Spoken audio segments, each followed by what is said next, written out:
where the past meets the present and the fight for freedom. We uncover the roots of liberty, spotlight the people who shaped it, and explore what it takes to preserve it today.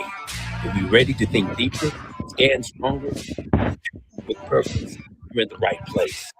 This matters most. And good Thursday morning, everybody. It is Thursday, right? Yeah, April 30th, 2026. You are listening to the Liberty Collaborative Podcast with myself, K. Carl Smith, Chris Coyle, and Mike Hancock. Welcome. We've been missing for a couple days. Things have been really busy. Got a lot to catch up on. But first, I'd like to open it up, fellas. Let's just kind of go around the room. What's on your mind? Who's jumping in first? Should I? Go ahead, Chris. All right. Everybody watching, thank you for being here on the Liberty Collaborative, where we promise more content, more context that no one else gives you, and then historical perspective. So I'd like to give a little historical perspective here. Folks, I just came back from Washington, D.C. last night, and I got to tell you, it was beautiful, especially Monday was gorgeous, 68 degrees wind. American and British flags flying from all the posts and lamps, street lamps all around the White House. Of course, King George was visiting and lots of tourists in town. As y'all know, in D.C., it's not like New York. It's pretty quiet except for all the police cars and motorcades and black Suburbans with tinted windows. But it struck me, guys, that something was missing. So here's a real king who happens to be from a country I think we revolted against, right? To be not a king or queen. So the real king's visiting. And guys, I couldn't believe it. I looked this way and that way. Where are the no kings protesters? We had a real king. They're missing. And none of the people who say they don't like kings were there protesting. So I also found it interesting that the king apparently in his comments to, I guess, the House, I can't place, I don't remember, things were going so fast, where the setting was, whether it was the Rose Garden or Congress, but he talked about being careful to check the power of the executive branch. And I laughed and thought, oh, coming from a king. Okay, that's very rich. I gotcha. And so, guys, given our thread, one of the things we're talking about today, and we've talked about a lot, is the fact that our founders set up branches of government to be co-equal, but it never did it say, we want you to tiptoe on exercising the rights of your particular branch. So we know the Supreme Court is becoming active. And as you've noticed, the decision they just made, they're not opinionating on current politics. They're opinionating on particular things as they apply to the Constitution. And the most recent case, whether any state can change voting districts based on race. And they said no. But of course, so the reason I bring it up is the number of critics out there who don't like the fact Trump is fully and faithfully exercising the power of the executive branch.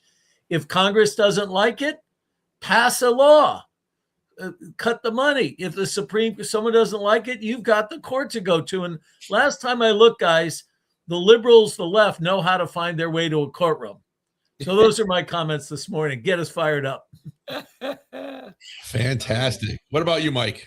Well, I'm listening to you, Chris, and you have no choice. Yeah, that's correct. It is a requirement to be here. And you mentioned the No Kings people, and we've been watching them protest for months now. And one of the things that has become very apparent to me is the lack of civic education that we have in our country. It's like people don't know the role of government. They don't understand that the government is split into three co-equal branches.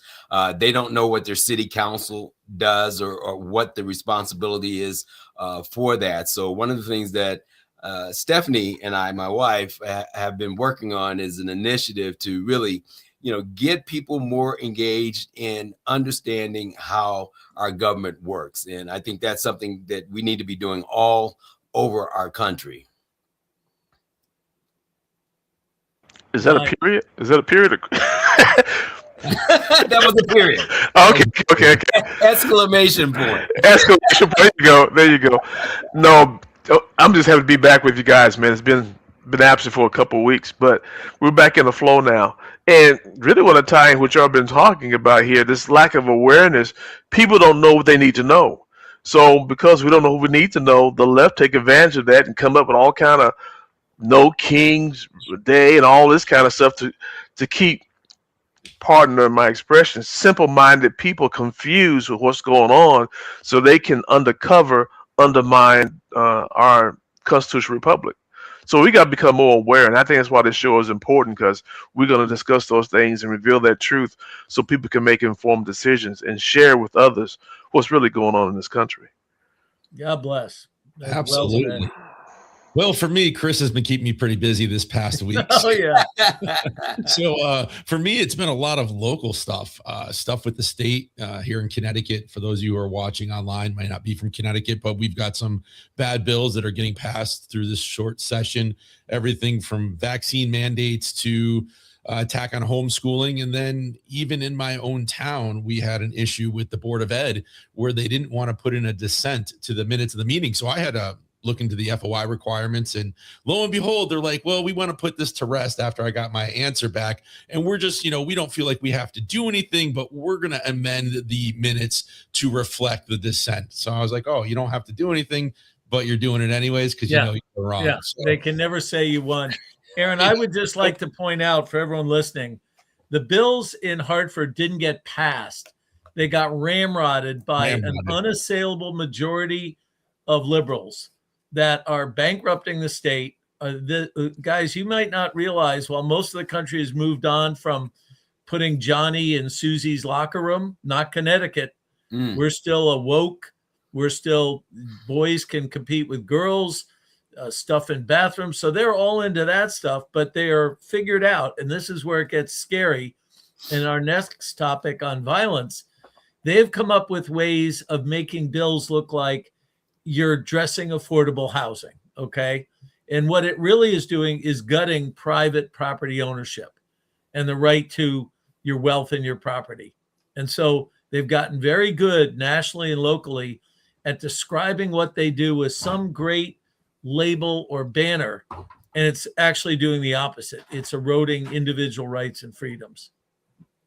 Absolutely. And Chris, before we get into it, I just want to let those who are online watching, thank you for joining us this Thursday morning. And if you have a comment or question, feel free to put it in the chat wherever you're watching from. I'm monitoring Facebook, X, and YouTube. So we should be able to put your question in here on the screen or whatever it is you'd like to ask, and we'll answer it for you while we're here. So Chris, continue. Sorry, I didn't mean to jump in there. No, well, this is true in a lot of jurisdictions all over the country. You see the mayor of Chicago announcing programs that sound good, and they're absolutely indoctrination. They're terrible. And I think the mayor in Chicago is the most unpopular mayor, just like Connecticut. Aaron is racing to be #1 most expensive state.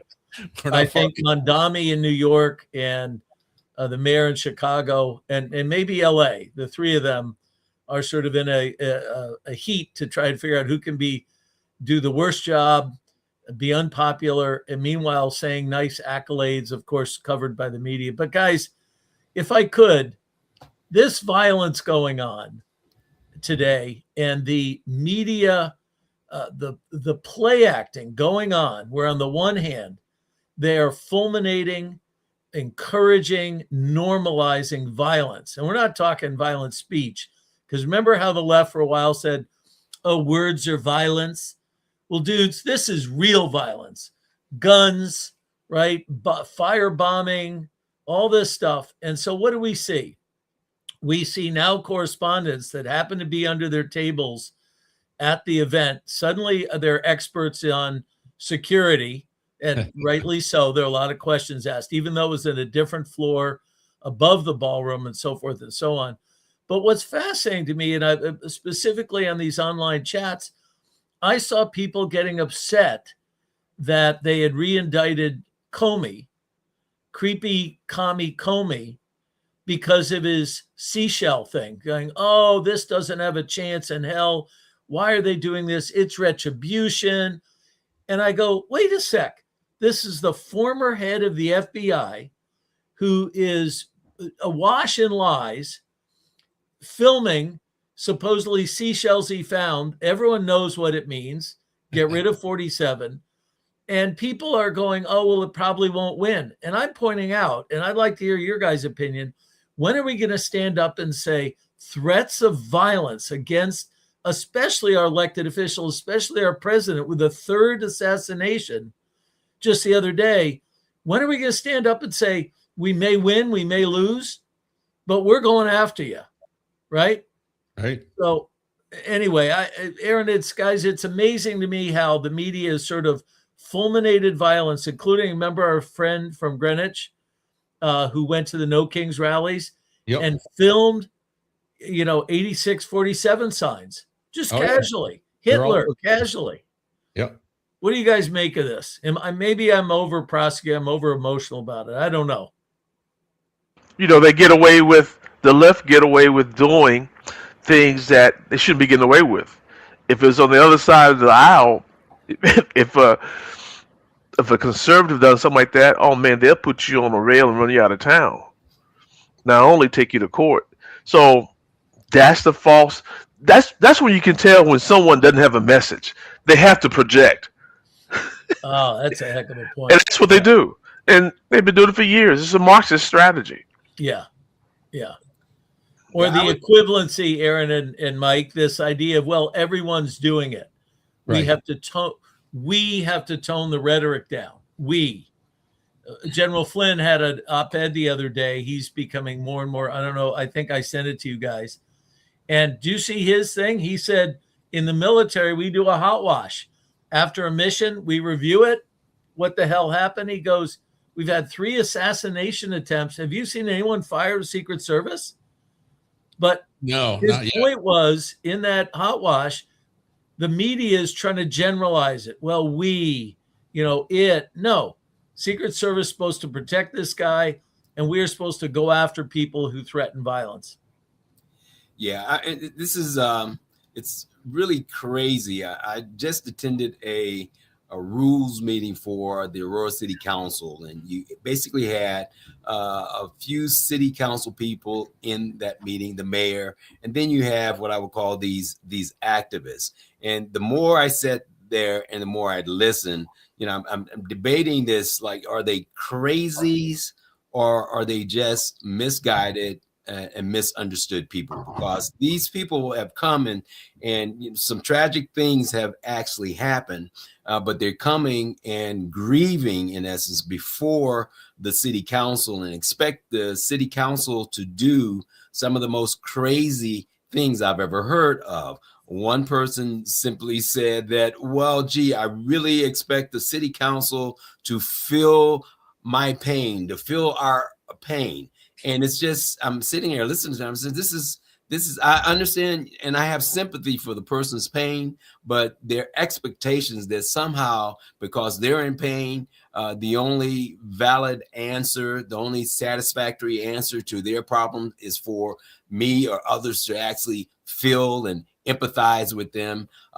It's crazy. But again, I think it all goes back to the fact that these people don't understand government and how government is supposed to work, what the responsibilities of a citizen are beyond like just going to vote. You got to also come to things and understand what their function is and be able to treat the people that you're engaging with in a respectful way. But these people, they don't do that. They expect to exert pain on you and then for you to simply bow down at their wishes because of you don't want any more pain. And that's, to some extent, is what Michael, K. Carl was just telling us he's rewritten the book a bit, K. Carl, on a stronger assertion from Frederick Douglass against Marx.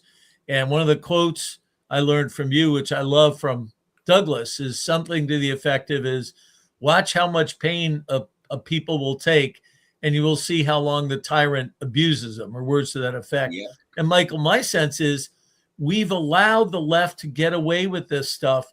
Think about it, mostly peaceful protests, and they're burning billions. This has been going on for a long time, and now they got T-shirts say "Let's Luigi him." Right. Okay, Carl. Sorry. Aaron. No, I was just going to say a lot of this falls on the media and stuff on social media. Like, I'm all for free speech, right? I'm a free speech absolutist, I guess. But at some point, if you're putting this in humor it and just put on CNN or MSNBC or MS Now, whatever they're called, and it is so toxic, the amount of information they're putting out, and these people stay home and watch this, and they're caught in these echo chambers, and so they think 86-47 is okay, and nobody questions, like we did early on this podcast, where we started looking into the No Kings and seeing where all the Soros funding is coming from and funding this stuff, and everybody's got their pretty little signs. None of it's organic. It's all being pushed, I feel, a lot by the left-leaning media. Yeah. Oh, exactly. It's again, it's a Marxist tactic, and what Marxism do when you don't have a message, you have to go after, attack, belittle, make the other side look like buffoons, and it's always there. It's always something. And you know what? They always come up with new terminology, a new gimmick. No Kings. Yeah, they got this think tank. They got to come up with something new because they don't have a strong message for what they do. They maximize effectively propaganda. Oh yeah. Period. Yeah. I saw Joy Reid the other day, and of course, the assassination attempt was something that Trump himself staged. Right? Yeah. It's like It's ridiculous. It's ridiculous. So he can get his ballroom, right? yes. But that's how, to me, that's how the left has this, what I call this reprobate mind, where when you have a reprobate mind, you don't have a conscience. You just throw stuff out there. You can't even see what's going on. You don't realize how stupid it is, but other folks can. Yeah. But the problem is they're in a leadership position doing this. Yeah. That's the problem. Yeah. I mean, guys, this is, the old saying, notwithstanding the evidence, ladies and gentlemen, disregard everything you've heard because it's not true. Well, when Chuck Schumer stands on the steps of the Supreme Court and says, Kavanaugh, they'll be hell to pay, and what was it, a week later, a gunman's arrested on the sidewalk outside his house. And this has been going on and on. It's apologized for, it's excused, right? And even, Carl, back when I was learning, really in my learning days, hopefully I'm still learning, but when I was really digging deeply into Frederick Douglass, I noted how certain groups, and they were in California, had, I believe, hijacked Frederick Douglass's statements, some of them, particularly his thing about it takes turbulence to get action. You can't have a crop without tilling the soil. You like the sea, but you don't like the surf. And they hijacked it to basically sort of implicate or suggest that what he meant was you got to have violence. Yeah. You got to attack other people. And he did not mean that. He meant social action, forceful dialogue, compelling rhetoric, and they hijacked him. Here we are. We're going after Iran for 47 years of their mouthing. We got some problem with the left in their mouth. We need to crush them as well. Not in those violent terms, but we got to be more effective as liberty messengers, which we have the best message, but the messaging sucks. We got to put a stop to the left in their. If you're in a leadership position, you have a responsibility. You just can't scream fire. Yeah. But there's no react. accountability, right? You know, and I know in common law, Aaron, you remember from your law enforcement days, there's assault and battery. Yep. And assault is the, giving someone apprehension for their safety, that you are threatening them in some way. Battery is when you really touch someone. Assault has, it's threatening. And these people all in a tizzy that Comey has been indicted by a grand jury, and they're, you think they can prove intent that he really meant, and so what about the president and his defenders if they perceive that to be a threat, they live in fear. How would he like it if we said, hey, Comey, we're going to 86 you. You'll see me walking around the sidewalk. He'd get the police, probably get a restraining order. So I think, guys, too, we being people who stand up for free speech, we think somehow free speech includes yelling fire in a movie theater, yelling, threatening people, or now he's Hitler. And so this nut says, okay, I got to go do something about Hitler. Yeah, so, but free speech is something that was meant for a moral people, right? When you have, I was in the same meeting that I was in just the other day, this one character that always attends, he comes and he curses at the city council. He calls them white supremacists, even though there are 3 or 4 Black people on the council, right? And he says that, well, it's his right because it's constitutional right, the First Amendment. And if you don't like what I'm saying, well, why don't you resign? So in their minds, free speech is simply the freedom to torture people until until they give up and throw up their hands and leave. So they've got a totally twisted view of what free speech is, and it's not in the context of what it means to be a citizen, a good citizen. Yeah. True. And, I was perusing some of the news outlets while you guys were talking just to see what's going on in the world. Because as I said, Chris has kept me extremely busy this past week. So I really have been kind of out of touch with things. But getting back to stuff that you say all the time, K. Carl, is that, the left really doesn't know what they stand for, right? They have no value, so to speak.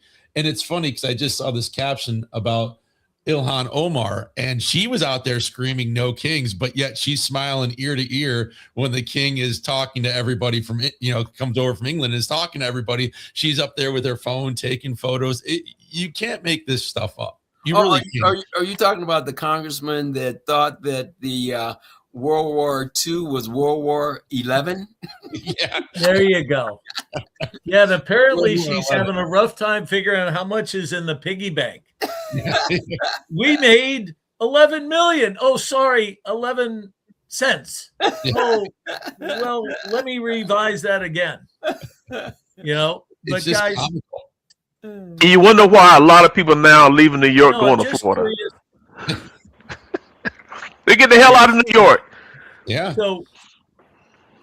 So when you think about this, and it comes to, I don't mean to, maybe this is too much of a trying to put these together, but the same attitude of sort of watch, don't say anything, don't do anything. And now that Trump is taking on Iran, first of all, they call it a war. Last time I looked, a war like a hockey game takes 2 sides.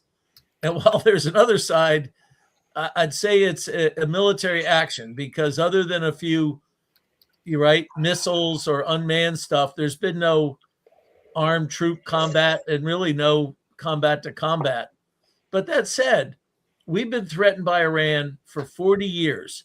They've made no bones about it. You didn't have to work. You didn't have to get a detective or put clues together. They made it simple, guys. They said, we're going to kill you. We're going to wipe Israel off the map, and we're wiping you off the map, and we're getting closer for 40 years.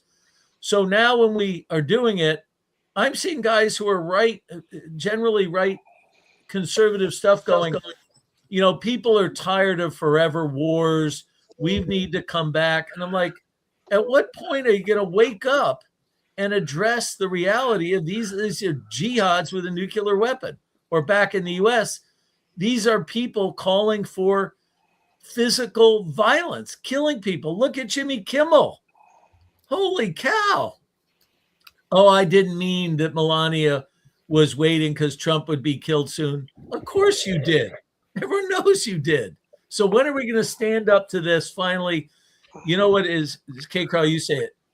See it, face it, fight it, fix it, right? And we got to start facing these calls to violence. In my opinion, we got to call them out. Yep, you got to call them out. Yeah. I hope did you guys just hear all that nonsense on my phone? My business line was ringing. I couldn't figure out how to shut it off. Ringing on the web browser, ringing on my phone, and I'm like, oh my God. How do I send this to voicemail? Well, guys, let me ask you another question, if I could. We're kind of a open mic. So the Supreme Court ruled that the use of race, and I haven't read it closely, every word, but the sense is that race cannot be used in governmental functions. And in this case, it was districting. And we know there was a time when it had to be, there had to be federal effort to ensure that minority voter representation happened. Otherwise, it wouldn't have happened. So to the extent that the Supreme Court of the government always stays colorblind or race blind isn't true. They had to right some wrongs. They had to create some rights. But what I find startling, not surprising, is the dissent's opinion that, oh my goodness, you have just ruined the world. Like, guys, according to the minority in the Supreme Court, led by Kagan, civil rights have been pushed back 50 years. Like, this is, so the hyperbole of the other side at decrying decisions that point to the Constitution is equally amazing. It's they're becoming a permanent dissenting group that never cite any laws, just cite like their politicians stirring up passion in the Black community that somehow Blacks are now going to be disenfranchised. Suddenly their life will be ruined. What do you guys make of this? Well, the first thing I'd say is that progressives have a way of using Black folks as and portraying them as the victim to get everybody else all upset as well. It's a whole emotional play. And to your point, Chris, the Constitution is supposed to be colorblind. And throughout history, we've had consistently these people on the left and progressives, and some certainly on both sides of, let's say, the Republican Party and the Democratic Party. It's not really exclusive, although the Democratic Party has a much heavier contingent of those people. But I think that the key thing is that, and this is what we have to do in terms of getting people engaged in civics and understanding what the Constitution says, what was the meaning of the Declaration of Independence, get them to understand that our government isn't supposed to be taking sides. It's was a government created to protect the rights of the people equally, not one side more than the other. Right on. Yeah. I got to do my homework on that. I heard about the Supreme Court decision this week, but my understanding, Chris, help me to understand that what they ruled on was that in terms of these voting districts, you cannot align these districts because of race. Is that what they're saying? That's correct. Yes. Yeah. So if it's partisan, Carl, yeah, if it's just purely Republican versus Democrat, it's okay. And some people question whether that's a good decision. But in this case, they said not only redistricting, but anything else, you cannot overtly or even covertly, you can't end up using race as a element in exercising government authority. And as a result of that, the left is going crazy, right? Oh, yeah. Right. And I'm in Alabama. So my immediate thought on that, I have no problem with that because not all Black folks think alike. Right. Just because I'm Black and Mike's Black, don't mean we agree on everything. I disagree with my brothers. Yeah. So to say that because I'm Black, I'm going to vote a certain way because I think a certain way is really insulting because you tell me I can't think. I group think. Yeah. Or I think based upon what the appointed civil rights leader is saying. I may not agree with that. That's so, right. To categorize by color, it only works when you look at color as your God, as your race is your God. That's the only time it works. Yeah. But when you think based upon what's best for my family economically, keep my money in my pocket, the education of my children, it's not about color. Yeah. It's green. The color is green. Well, it's not black and white. Carl, a constitutional perspective, and as you know, I've always been fascinated with Frederick Douglass's history of ability to read deeply into the Constitution. He had amazing statements, analysis of the Supreme Court holdings back then and why they were wrong, right? Mhm. But in a scholarly way. So, Michael, I look at this, and again, I look at the dissent. And what I'm struck by, and we'll use this one, but I think you could pick almost any other one. They don't, well, I hang on. There are a couple times they cite case law or constitutional interpretation. But I would suggest, and I you guys know, I'm always willing to be proven wrong. Like Charlie Kirk says, prove me wrong. But most of these dissents read like a politician, soapboxing. Like, oh my goodness, you are, and they're even now getting more aggressive in criticizing the other side. You've seen this where in public, Kieta Jackson is making disparaging statements about Kavanaugh. And even in the dissent, they basically accuse the majority of tearing down, these rights, and you're ruining. Hey, dudes, last time I looked, your Supreme Court justices, maybe you could explain your opinion based on the Constitution or interpretation of the Constitution. Just maybe, just saying. But they sound like Democrat pollsters. Oh, absolutely. And, the thing is that these people, our justices are supposed, the role of the Supreme Court justices is to make a determination as to whether what's being brought to them is constitutional or not. They're not supposed to be there to make laws. That's the role of the legislature. But these progressive justices seem to take the position quite often that they're there to really change the course of our country, to change the nature of who we are, to fundamentally make America a better place, or at least their version of what a better place should be, which ultimately ends up being like a crap house. Yeah. Yeah. Well, it's amazing, K. Carl. It definitely, look, these districts, for the most part, were designed so that the Democrats could eke out a few more seats. That said, the Republicans have been very aggressive in redistricting too. You see what Florida's doing. So they've sort of opened the jar. And Aaron, I laugh. We're in Connecticut, and Republicans are more than a third? Yeah. And we virtually have no representation. Zero representation. Yep. So, it's sort of like, guys, the worrying about the barn door after the horses got out, Hey, but we at have least for Louisiana, they stood up. But speaking of gerrymandering, have you seen the lobster in Virginia? Oh yeah. Didn't that just get ruled on too? Or was that Louisiana they ruled on? So Louisiana was Supreme Court, but the Virginia redistricting is in the Virginia Supreme Court. Yes. And one of the things apparently it says is, somewhere I read, that these districts are supposed to be contiguous and natural.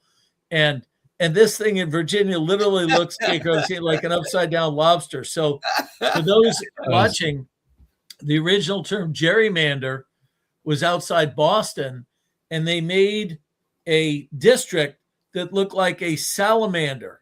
It was like a reptile with a head on the end, and I guess the guy was Jerry, so they called it gerrymander or something. The Virginia is an upside down lobster. If you look at it, they've contorted this thing in amazing to try and squeeze out more Democratic votes.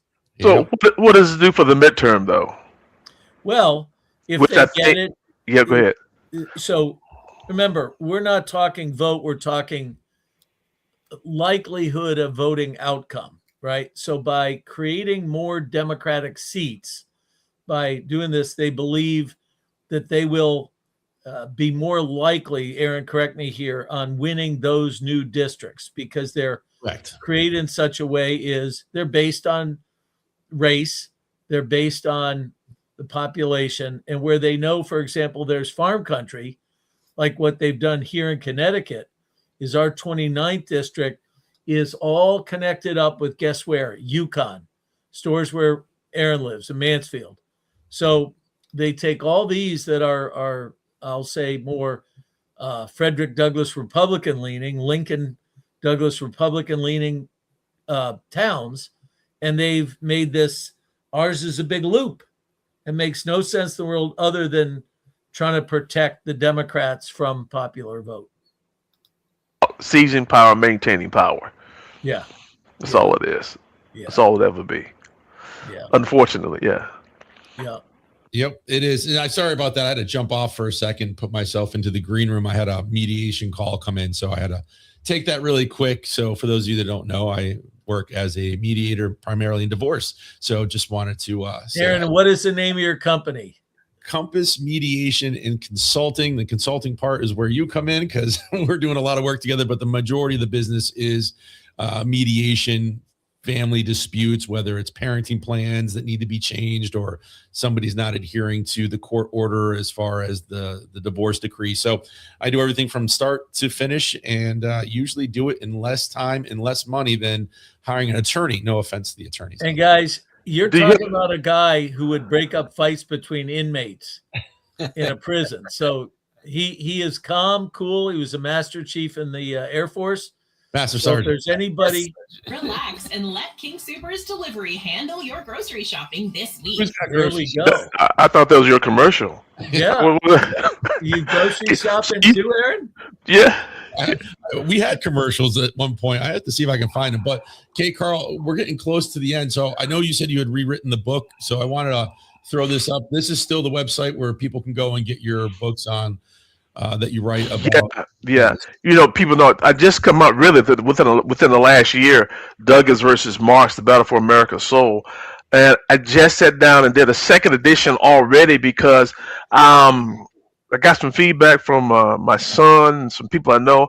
I had to make the book more appealing to you instead of university academics and faculty tenure members, because I had to pick a side. Instead of being neutral, I pick a side. We don't want Marxism. We reject the content, the philosophy of Marxism. So we sat down, we wrote all the debates where Douglas is crushing Marx based on Douglas's real life experiences, based on his idea about liberty and our rights coming from God. So we're making a profound case that we reject Marxism. Douglas had a better idea, better philosophy, and now we got to equip people how to better articulate the message of liberty to crush Marxism. So that's what we did. So it's really the book is thicker now because we went and we wrote every debate. The questions are still the same, but what we did was we just took a stand and said, hey, we got to save this nation, and the liberty message of Frederick Douglass is the answer to do that, and make it where people now really have a tool, Chris, they can use to help defeat the Marxists at their dinner table. And K. Carl, I'd submit to you and everyone listening that is very consistent with history, in that the principles that Frederick Douglass stood for have been proven over time to free people, create economic well-being, stimulate the most amazing innovation the world's ever known, create the strongest country that can fight for freedom for everybody around the world. And Marxism has been proven in history to be the opposite, led to the deaths of billions of people. And you know the only people using it, you guys? They're called dictators with a capital D. This collective stuff sounds great, but isn't it interesting that it's used by dictators who have to rule with force, who have walls to keep people in their country, not from coming in? So, Right. Hey, Carl, congratulations on that. I will say this, guys, Aaron, as we close up, again, I was in D.C. One of the things I try and always do, and I did the other morning, is I took a jog down to the Lincoln Memorial. And guys, I got to tell you, I won't tear up in front of you, but I go in there and see the statue of Abraham Lincoln. By the way, Aaron, it was carved by a guy here in Connecticut.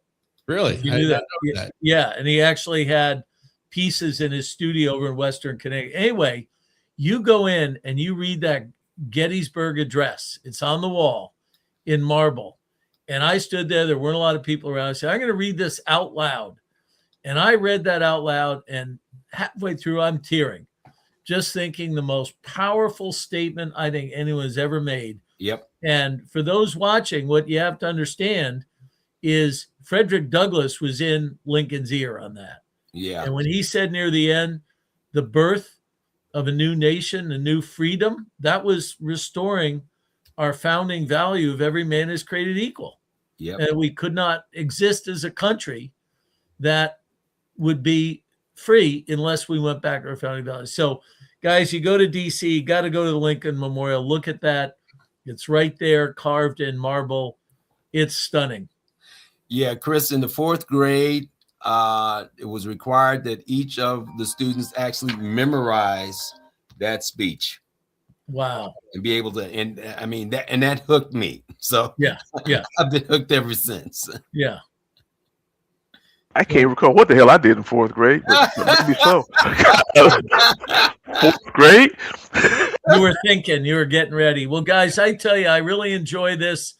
I know how busy everyone is. We get together every Thursday at this time, bang out a half hour, but I love it. Aaron, thank you for all your masterful internet stuff. And to know more people are watching our stuff, I say, let's get Michael, you say, let's get the discussion going. You betcha.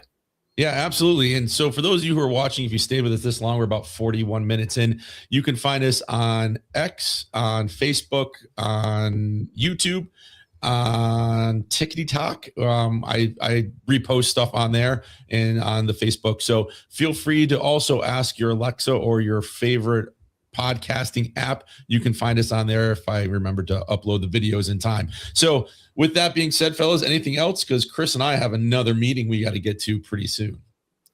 Great show, guys. All right. Well, thank you everybody for listening. We'll be back next Thursday. And remember, we're the big swinging Johnson, bro, not the Russians. Get that thing in your head. Have a good one. All right. Out. Thanks for joining us on the Liberty Collaborative.